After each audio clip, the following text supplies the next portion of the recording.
ActuFoot Podcast. Le son du ballon. Bonjour et bienvenue sur ActuFoot Podcast. Pendant 4 épisodes, on plonge au cœur de l'OGC Nice, pas seulement pour parler football, mais pour parler parcours. Comment on fait pour faire grandir un talent? Comment on l'accompagne quand tout s'accélère? Comment un club devient bien plus qu'une équipe première? Quelle est la relation avec les clubs amateurs locaux? On va parler formation, transition, territoire, bref, de tout ce qui transforme un rêve d'enfant en réalité. Et pour ce tout premier épisode, on commence par la base, le socle, la formation niçoise. Ce n'est pas juste un centre d'entraînement, une identité, une méthode, une exigence. Comment on définit la patte niçoise, comment on rivalise avec les plus grands centres français, comment on accompagne ceux qui réussiront et ceux dont le rêve va s'arrêter. Avec Julien Sablé, on parle d'exigence, d'humain et de ce fameux petit supplément qui permet parfois de passer du centre de formation à l'équipe première. Bonjour Julien. Bonjour. Julien, ma première question, comment on peut définir l'identité niçoise? On l'a définie par une identité très forte, avec des valeurs fortes, qui aujourd'hui sont de manière générale dans un centre de formation, avant qu'elles soient apposées à des valeurs. C'est la performance, c'est l'exigence, c'est le travail, et c'est aussi le plaisir. Parce que ça reste de jeunes joueurs à la base. Et ensuite, ça a été de renforcer la vision qu'on peut avoir sur le 06, à mon arrivée, à ma prise de fonction, sur les joueurs du Var, sur la région. Parce qu'on se rend compte et on sait que statistiquement, il est important d'avoir un socle familial très proche. On a plus de chances de réussir à moins de 100 km ou à 2 heures de chez soi, sauf les joueurs parisiens qui ont une vision pour s'exporter beaucoup plus facilement. Mais aujourd'hui, on se rend compte que la majorité des joueurs qui réussissent ont un socle familial, mais aussi une identification. Quand vous grandissez proche de l'Alliance, quand vous grandissez proche des Francs Archers, vous voyez du rouge et noir, que vous portez ce maillot très jeune, c'est pour ça qu'on a optimiser aujourd'hui notre préformation, notre école de foot, parce que c'est pour nous très important que de jeunes niçois soient imprégnés et identifiés. Ils ont un soupçon et une valeur ajoutée pour un projet, donc c'est ça la formation.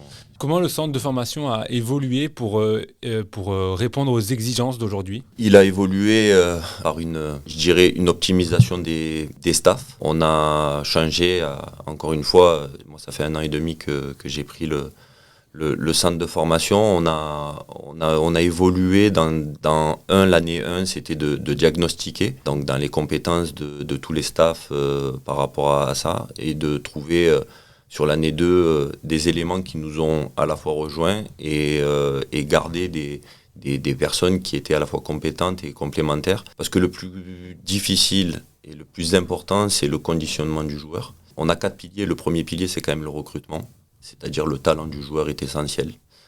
C'est pour ça que l'arrivée de Fabien Caballero a été le plus gros recrutement, après le départ très rapide de Philippe Barraud en express, que j'avais pas choisi. Il y a eu cette arrivée de Fabien qu'on a choisi avec le board, et qui a, de notre référence, fait venir et fait réussir beaucoup de joueurs. Donc il y avait ça. Et ensuite, il y a le conditionnement. Et pour répondre à ces exigences-là, il faut avoir des staffs. Mais quand je parle de staff, c'est pas que des staffs techniques.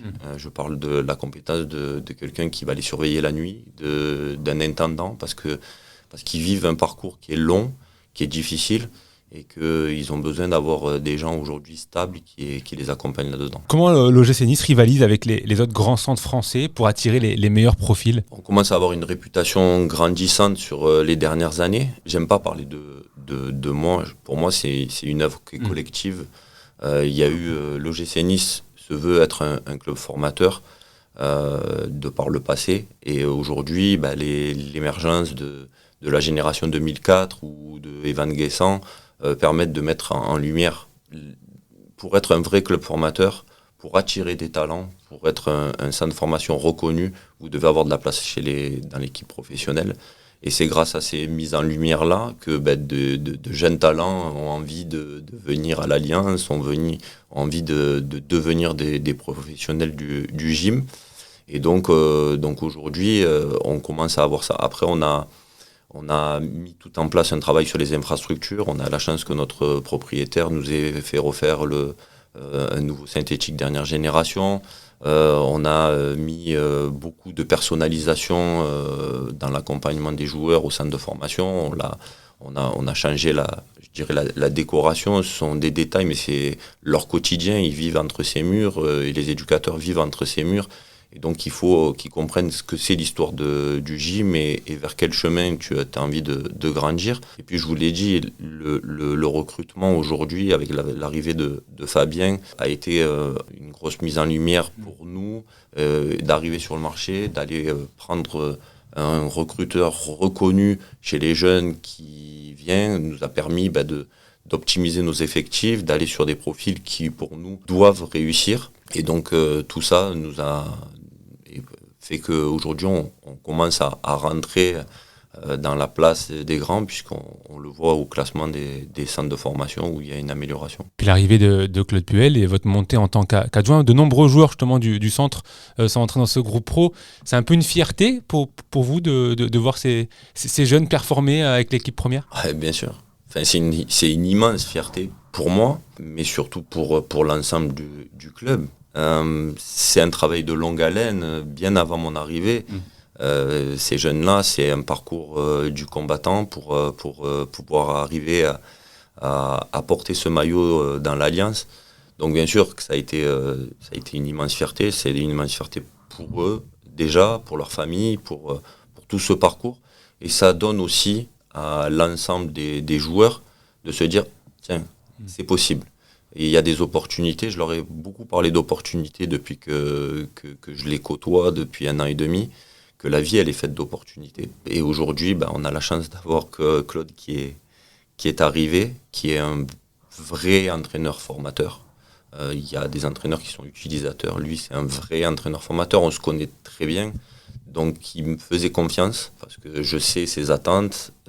Et donc, je pense que c'est un fait unique aussi d'avoir un entraîneur formateur qui arrive et que ça soit l'adjoint qui soit directeur du centre actuellement. C'est un fait rarissime. C'est une bonne opportunité. Mais il ne faut pas penser que c'est, je dirais, de la gentillesse de sa part. On est dans la performance, on est là pour gagner des matchs. Bien sûr. Et la plus grosse fierté que j'ai, c'est que les joueurs ont répondu présent sans être impressionnés par ce qui passe. Ça veut dire que ça valide des points de validation de notre projet de formation pour les préparer au très haut niveau, que ça soit sur de la préparation mentale, sur bien sûr les aspects sportifs, mais sur aussi les aspects éducatifs, parce que la première chose, c'est que tous ceux qui ont commencé à porter ce maillot-là, moi j'ai envie d'aller les voir et me dire « c'est des belles personnes Ouais. ». Voilà. Ils ont tous réussi avec beaucoup de simplicité, avec beaucoup d'humilité, avec beaucoup de leur personnalité à eux. Et ils sont eux-mêmes, chacun différent, mais ils représentent ce que pour moi j'aime, c'est-à-dire des valeurs d'humilité, de travail et de représenter l'OGC Nice. On le dit souvent, quand même, il y a beaucoup d'élus et peu de place, en tout cas dans ce très haut niveau. Qu'est-ce qui est mis en place justement par le club pour gérer l'après pour ces joueurs-là qui ne passent pas le cap ? Beaucoup de choses. Déjà, la première chose, je vous ai parlé de l'homme. On a aujourd'hui on a un responsable socio-éducatif qui s'appelle Fabien Gamère, qui travaille en lien avec d'autres personnes dans le club. Ils ont déjà tout un parcours socio-éducatif qui est mis en place pour des actions citoyennes, des maraudes, le don du sang rouge et noir, Toi plus moi, qui sont des associations aujourd'hui où ça leur apprend ce que c'est la vraie vie. Voilà, s'ils performent, il faudra qu'ils pensent que l'exemplarité qu'ils doivent avoir. On a mis en place aussi tout un carnet d'autonomie qui répond à des problématiques, bien sûr des problématiques parce qu'on veut les faire réussir au football, c'est-à-dire des problématiques de nutrition, de passage du centre de formation à la vie en appartement, la gestion d'un budget, la gestion sur des choses qui peuvent nous paraître, normales, mais qui ne le sont pas pour eux parce qu'ils sont focalisés. Donc pour nous, ça fait partie d'un développement. Ensuite, on développe l'élève. On a dans le classement des centres de formation, on le dit souvent et on le met en avant, mais on a l'une des meilleures scolarités en France. On arrive à les diplômer pour la plupart avec un gros taux de réussite au bac. C'est pas pour dire statistiquement, c'est parce que pour nous c'est important. Ils sont pas tous égaux à l'école aussi, Par contre, ce qu'on veut, c'est que sur les valeurs de travail, de s'accomplir, c'est ce qu'on retrouvera aussi sur le terrain aussi dans cet accompagnement-là. Et ensuite, quand on prend la décision qui est très difficile d'arrêter un rêve à l'OGC Nice, parce qu'on leur dit bien qu'il n'y a personne qui a le droit de vous empêcher de rêver, les garçons. Vous avez un rêve, et que ça soit ici ou ailleurs, vous pourrez continuer. Donc quand on arrête cette décision-là et qu'on dit que on a validé le fait que pour nous, tu ne peux pas continuer l'aventure à l'instant où on parle à l'OGC Nice, alors on les aide à aller faire des essais, à avoir des retours, puisque c'est un microcosme assez serré pour donner des bons retours, pour donner, si on doit donner des vidéos, si on doit donner des bulletins scolaires, si on doit avoir des discussions longues. À partir du moment où on a de bons garçons, on essaye de les accompagner pour leur vie d'après, parce que c'est une vie qui est rude, qu'ils vivent. C'est très rude, on ne s'en rend pas compte. On voit la finalité d'un joueur professionnel, mais bon, ils sont à peu près plus de 300. Et il y a eu beaucoup de joueurs qui ont vécu une partie de ce rêve-là et qui se reconvertissent. Et pour nous, il faut qu'ils réussissent le reste de leur vie. Quel est le critère numéro 1 au-delà du talent pour qu'un jeune, justement, s'impose en équipe première ? La valeur humaine.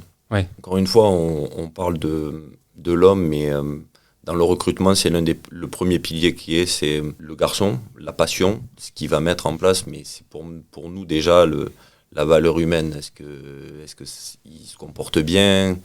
Est-ce que l'environnement semble sain ? Ça veut pas. Donc tout ça pour nous, ça fait partie des choses, parce que bien sûr, le talent est important. Et après, c'est les valeurs qu'ils vont mettre. C'est-à-dire, ce sont les plus robustes qui arrivent jusqu'au bout. C'est d'endurer de mettre des chaussures de foot tous les jours, qu'il fasse froid, qu'il y ait du vent, qu'il pleuve, qu'ils aient des petites douleurs, qui ne soient pas des blessures, mais il est rare que vous ayez des moments où vous ayez zéro douleur. Il faut enchaîner avec l'école, il faut enchaîner avec, pour certains, la vie en interne, loin de la famille. Mais les valeurs de détermination, de travail, d'humilité sont des choses qui sont essentielles pour la réussite. On parle des joueurs, mais dans un centre de formation, il y a aussi des coachs. Ils sont quand même partie prenante de ce projet. Comment sont-ils choisis ? Est-ce qu'il y a des critères particuliers sur lesquels vous attachez ? La valeur humaine. Je vous en ai beaucoup parlé, mais c'est pour moi quelque chose qui est essentiel. La première chose, c'est le rapport humain qu'ils vont avoir. Ils ont un rôle qui est essentiel au-delà de leur capacité et leurs compétences technico-tactiques, si on parle des entraîneurs, mais des prépas physiques, c'est comment ils vont se comporter avec ce rôle éducatif qu'ils ont.